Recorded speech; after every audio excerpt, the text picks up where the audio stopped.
The Honourable Leader of the Second Opposition. Thank you, Madam Speaker. The Premier has been putting some inaccurate information on the record, and I wanted to give him the opportunity to set the record straight.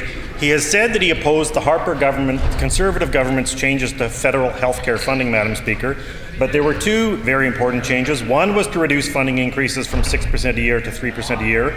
That was in 2011, but there was another change before that. The 2007 federal budget changed healthcare and social funding to a per capita basis, effective in 2014.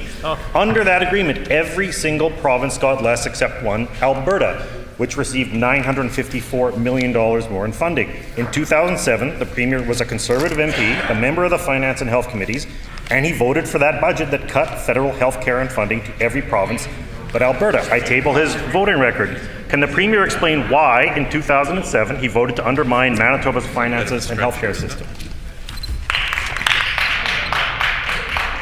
The Honourable First Minister.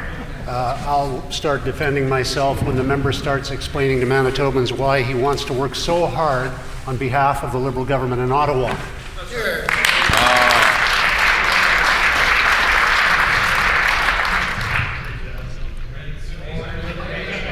The Honourable Leader of the Second Opposition. Next question. He's done. Order. Next question. Earlier this week, the Premier said not for the first time. Question. Yeah, gotta wait. Sorry, thank you. Earlier this week, the Premier said not for the first time that his government is receiving no significant growth in support from the federal government. The record of federal transfer payments, which I tabled, tells a different story. In the last 4 years, federal health funding to Manitoba rose $254 million, or 22%, Order. Thank you, to $1.4 billion. Total federal funding to the Manitoba government is up $606 million to $3.9 billion, which is nearly a quarter of the provincial budget. The same table shows that the Premier's Conservative cousins' per capita transfers to Manitoba drop every single year for 6 years.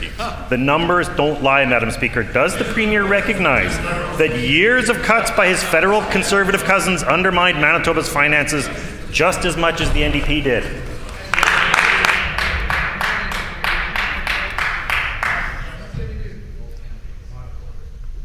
The Honourable First Minister.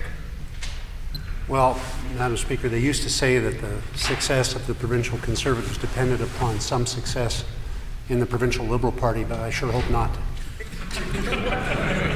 Because, Madam Speaker, the federal Liberal government has cut health care supports. Paul Martin promised 25%, it used to be 50. That's right. Young Trudeau has given us 19, and it's going south. And the member defends it. He stands here in the chamber and defends reduced percentages of funding for health care in Manitoba from his federal cousins.